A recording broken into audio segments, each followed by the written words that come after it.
Hey everybody, hope you're all doing well. My name is Steven and this is the Storytime channel. Today we have some pro-revenge stories and our first story of the day is by someone you don't know 70. I may be too big to retaliate, but my little brother isn't.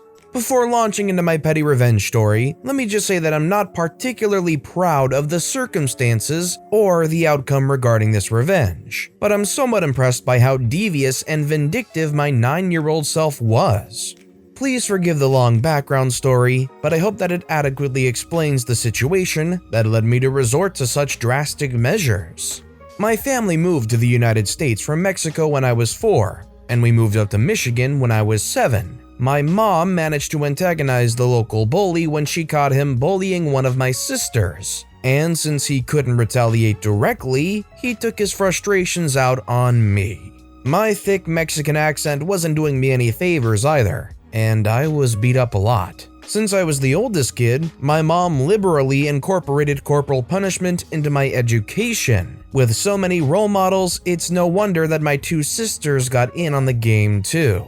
One of my sisters was only a year younger than me, so when I responded to her physical aggression in kind, mutual aggression ensued, and we went at it until one of us yielded. One time, my mom had to pull her off me because she had bitten through my sweatshirt and t-shirt and broke some skin as well. We each gave as good as we got, so there was no need to get creative with revenge. My youngest sister, however, was another story altogether. She was 3 years younger than me, and for many years she was the family baby. She would often punch me without provocation, and if I retaliated in kind, she would cry at the top of her lungs and bring my mom's wrath down on me. Instead of responding physically, I tried tattling on her, but my mom would half-heartedly tell her to be nicer to me and leave it at that. This continued for years. When I was around 8 years old, my mom unexpectedly got pregnant. I was elated to learn the baby was a boy because I had been outnumbered 2-1 by my sisters, and he was a long-awaited potential ally. Unfortunately, as is often the case, the situation had to worsen before getting better. As soon as my brother was old enough to pull himself up to a sitting position, his crib was moved into my room, and I was tasked with comforting him anytime he woke up crying at night. For this reason, I developed a real appreciation for the plight of parents who are nursing infants. Even though I was given this chore at night, my mom took it on herself during the day. For this reason, she looked forward to his daily naps, and one sure way to tick her off was to wake the baby during his nap. Back in the 70s, a nice stereo system was pretty much a must-have in any suburban home. In addition to being a status symbol, it was decorative and functional. Our super nice stereo system and speakers were conveniently located right next to the door to my room. Given my mom's appreciation for my brother's nap time, I still wonder why she chose to have him nap in my room. This is where my revenge begins. My youngest sister was obsessed with disco, and she listened to the Saturday Night Fever soundtrack on the good stereo every chance she got. My mother often warned her to keep the music down so as not to wake my brother. So it was that after yet another episode where she threw a punch and received no consequences whatsoever, I came to the realization that the best way to counter my little sister was with my little brother. My little brother napped every day at around the same time from noon to 2, and it was almost guaranteed that my sister would be playing her music at some point during his nap. At around 11:45 a.m., shortly before my brother was about to go down for his nap, I cranked every single frequency on the stereo up to full volume. As expected, she sauntered up to the stereo right in the middle of his nap and pressed the power button without even looking at the volume. The bass reverberated throughout the house, shaking the pictures on the walls, and the music could be heard all the way in my mom's bedroom on the other side of the house. It was no wonder that my brother immediately woke up and started screaming. My mom was livid, and even though she had never corporally punished my sister before, she more than made up for it that day. She dragged my sister into her bedroom, and the sounds of slaps and punches were interrupted only by my mom's screams of rage and my sister's cries of pain. I wish I could say that I found satisfaction in my revenge, but in truth, I was horrified at the fury I'd unleashed. I curled up into a fetal position on my bed and tried to ignore my sister's cries and my mother's screams in the other room, as well as my brother's crying. I even considered fessing up to my own part in the matter, but I was too cowardly to take the blows that were being showered on my sister. From that day on, the immunity that my sister had enjoyed as the family baby was gone, and corporal punishment was incorporated into her education as well. Emily Bronte wrote, "Treachery and violence are spears pointed at both ends. They wound those who resort to them worse than their enemies." When I read that quote in high school, I knew exactly what she meant. On the other hand, my sister learned how it felt to be beaten, and she wasn't so eager to punch me anymore. My revenge was a bittersweet success. So if you had a relative who was being a huge jerk to you, willing to get into a fight with you, willing to punch you, and you had the opportunity to get back at them knowing that they will get the treatment that the mother was giving them, would you do it so that they hopefully learned their lesson and you could hold that against them? Or would you suck it up and just kind of deal with it so that they didn't have to experience that? Let me know your thoughts in the comments down below. Our next story is by New Name Noah. Employers screwed me over. I screwed him back with help from the FBI. It was the early 1990s and I worked for a telemarketing company with the initials SMC in Logan, Utah.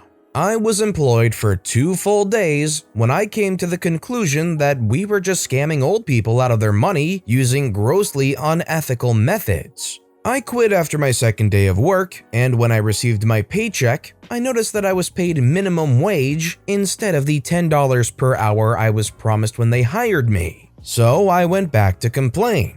The office manager told me, "You didn't finish the 90-day probationary period, so you only get minimum wage." BS. They never said anything about a probationary period in training, and I know it wasn't in the contract I signed upon hire. Yeah, I actually read it before signing it. As the office manager opened the door to have me leave, he said, "See ya, wouldn't wanna be ya." I was fuming. I called the city offices and discovered that SMC didn't have a business license and reported them. Less than an hour later, I watched as the police showed up and told them they would have to shut down operations until they had a business license. It took them 2 weeks. When they were back in business, I used an elaborate scheme to get myself on their call list and recorded several of their employees' efforts to sell me their crap. It was Utah and legal to record the calls. I knew what they were doing wasn't just unethical, it was illegal. Not only did I report it to a local news station who had their consumer reporter, Debbie Dujanovich, do a 2-part story on the scummy company, but I also reported them to the FBI. The owner of the company was one of the 200+ people that was arrested by the FBI in a nationwide string of dishonest telemarketing companies. The FBI called it Operation Disconnect. See ya, wouldn't wanna be ya. Ha! I mean, if you're going to do scummy, unethical, shady business and screw over your employees on top of that, I think it's only a matter of time before the whole operation gets shut down. Obviously, it's a great thing. This next story is by some huge friggin' guy. New jerk in a peaceful neighborhood learns his lesson. So I live in a quiet little town in the Midwestern United States. My house is the last house at the end of a sleepy little dead-end road. New guy moves in next door, let's call him Richard. Richard was probably one of those guys who was so popular in high school that he thought he had it made without doing any work and tried to spend the rest of his life living off being the cool guy. Type of guy who drives a lifted truck and a motorcycle. Don't get me wrong, I ride motorcycles myself. What I don't do is sit in my driveway at 2 a.m. and rev my engine. There's a bit of a downhill slope from the middle of the street to our houses at the end, and Richard likes to race down this hill, then lock his brakes and drift into his driveway. The first winter after he moved in, I noticed that my mailbox has been crushed and there's fresh tire tracks in the snow leading down the street, over my mailbox, and into his driveway. A few days later, I see Richard standing outside and ask about this. He denies the entire thing, says he doesn't know what happened to my mailbox and that it must have been a delivery guy or something. I figure whatever and fixed my mailbox. A few months later, the same thing happens again. I fixed my mailbox and move on. Sometime later, this happens yet again. This time, I'm pretty pissed. So I talked to my cousin, who's a commercial welder, and had to make me a mailbox out of some scrap quarter-inch steel plate, which was mounted on a length of old railroad track for its post. A little bit of glue and some cedar shingles and you'd never know it wasn't a typical wooden mailbox. Also, the railroad track post was sunk in concrete 4 feet into the ground. For the next several weeks, I waited with anticipation every time I heard his truck roaring down the street, but nothing. Until about 5 months later when I heard his truck, then a crash. By this time, I had forgotten about my mailbox and thought for sure he'd struck another car. I ran out to the street to see if anyone needed help, and there was his truck broadside against my mailbox all smashed up. He saw me walk up and started yelling about how I had destroyed his truck and he'd make me pay, and he called the cops.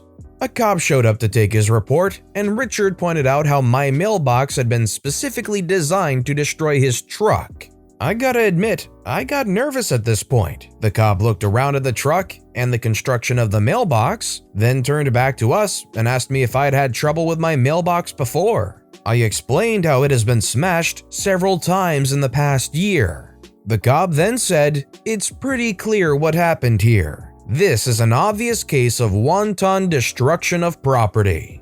My heart sunk to the ground and Richard got a smug look on his face. But then the cop turns to Richard and says, "I'm going to issue a citation for this, as well as reckless driving." You should have seen Richard's face at this point. He was boiling with rage as the cop wrote him 2 tickets and told him he needed to pay for the repair of the damaged wood on my mailbox. The metal was fine, hadn't even tilted it, but the wood camouflage had broken off.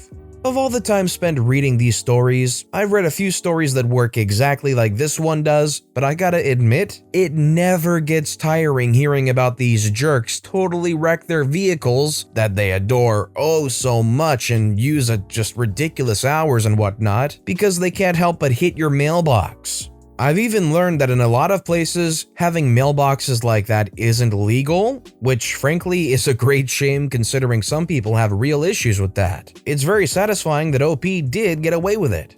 And our final story of the day is by No Clue What to Username, was very petty about Disney Plus to my sister. My sister pays for Netflix, and despite her giving the login details to basically anyone in the family, she refuses to give it to me. I don't have a track record of giving out login info for the record. So I ended up being the one paying for Disney Plus. I don't mind doing it, but when I started up the subscription, I went into the living room and told her and my mom that I'm not giving the login details to anyone. That if you want to be logged in, you have to get me to come log in for you, and mention that it was just like how my sister makes me do that for Netflix. Sister says that sounds super petty. I say, yeah, and my mom burst out laughing. Sister is still salty about it, mom still finds it hilarious. Edit, seems there's a bit of a misunderstanding here that I've been seeing a lot of in the comments. My sister had started the cycle years ago when she got Netflix and refuses to give me the login despite giving it to others easily. So when I started my subscription to Disney Plus in July 2020, I didn't give her mine because I was being petty about her not sharing hers. This wasn't something I started, this was something she had started with her Netflix account. What I meant by the "I don't have a track record of giving out login info for the record" was that when people give me their logins for streaming services like my stepmom giving me her login for Prime Video, I don't go giving that login out to friends or other people. Hope that clarifies things. Come on now, that's what you do with a Netflix account. One person pays for the Netflix account and 25 people all share the one account. You can't tell me that you yourself or a friend or somebody that you know uses some Netflix account that like a friend of a friend of a friend is paying for. Shoot, I've got logins for Netflix and Disney Plus from people that I haven't even met in person. That's just what you do with those accounts. That's very petty from the sister, especially to a sibling. But with that being said, that's all the time we have for today. So if you have a favorite story of the day, let me know which story and why in the comments down below. But besides that, if you enjoyed the video, please consider giving it a like, and if you haven't, subscribe and turn notifications on so you'll never miss an upcoming video. No matter what you do, whether it's just viewing the video, liking, subscribing, turning notifications on, I appreciate the heck out of it. Every little thing that you do helps the channel grow that much more, and I can't thank you enough for it. So, until next time, I hope you all have a wonderful day, and I'll be right here next time on the Storytime channel.